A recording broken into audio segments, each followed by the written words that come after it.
Hello, friends, welcome back. Today, let's talk about the weird relationship that a lot of us have with rest and what we can do to make it better. If you often find yourself overwhelmed, mentally drained, physically exhausted, and frantically trying to get everything done, this video is for you.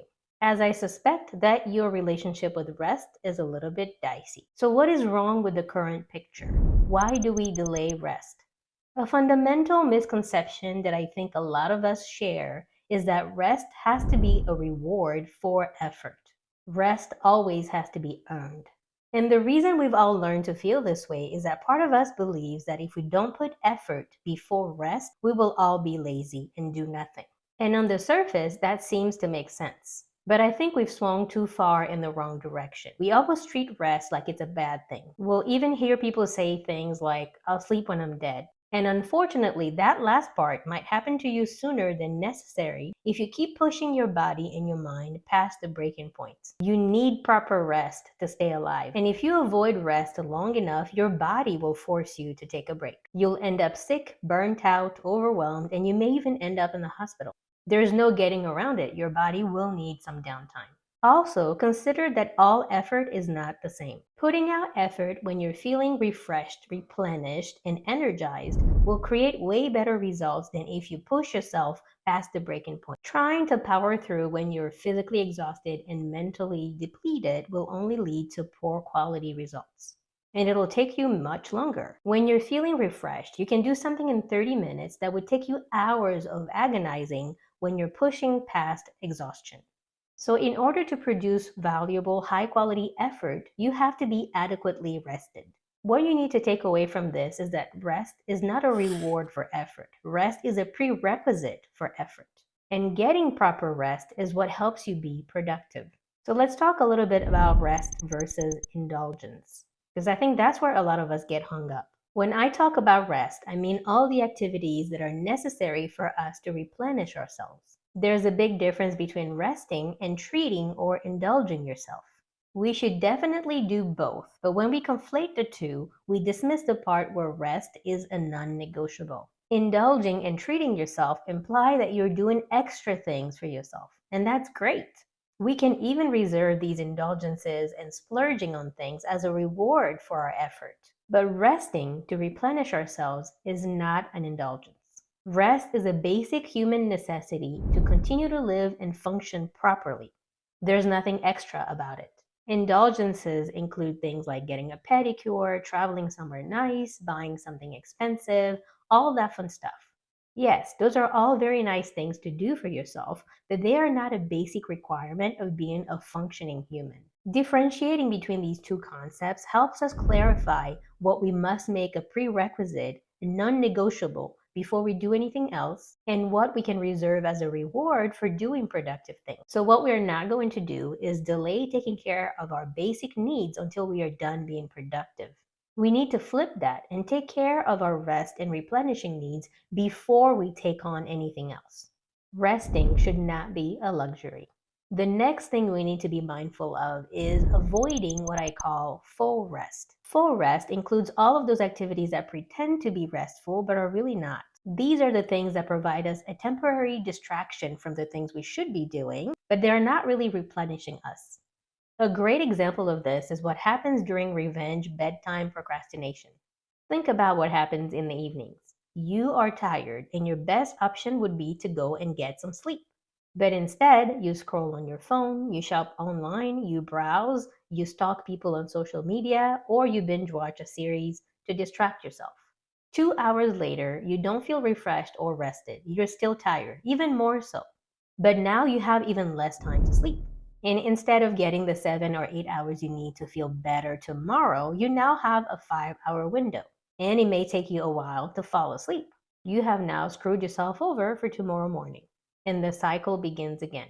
So when you think about getting proper rest, focus on activities that make you feel better when you're done with them. You should walk away from those activities feeling re energized, replenished, and ready to take on the day.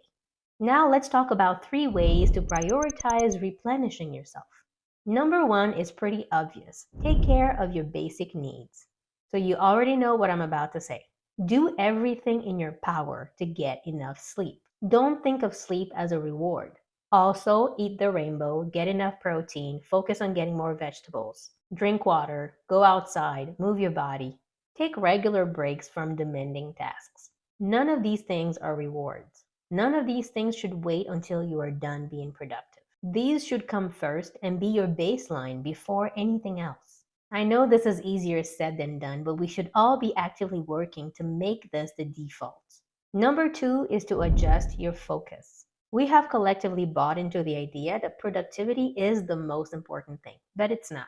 If you have a full calendar and a busy day ahead, your default might be to think, how can I squeeze all the things that I need to do into my day? How can I be more productive? How can I get more done? But that's a recipe for disaster. Instead, I'd like to encourage you to think, how can I incorporate some rest in my day today? When your calendar looks crazy, you have to prioritize carving out some time to rest. Because if you don't, you put yourself at risk of crashing and burning out. So when you feel like there's already too much going on, don't try to be even more productive. This is not the time to try to step it up. This is the time for you to try to pare things down. If your schedule is too full, a good question is, what can I remove from my day so I can have a little bit of time to recharge? How can I rearrange my day to have some room to breathe? You'll still end up getting a lot done, but at least you won't be completely depleted in the process. Here, rest could simply be switching from one type of activity to another.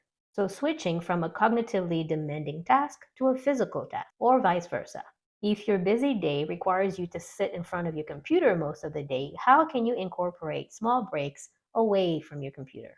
How can you carve out some time to take a walk, go outside for a little bit, stretch, meditate, whatever you can do to step away from your screen? Number three is to rank your priorities. This is probably an unusual tip, but I think it's helpful to create a hierarchy of your rest or replenishment needs. Personally, by the time I feel frazzled, overwhelmed, disconnected, and completely exhausted, I have already been ignoring most of my basic needs. At that point, my goal is to claw back as much time as I can so I can start addressing those needs one by one.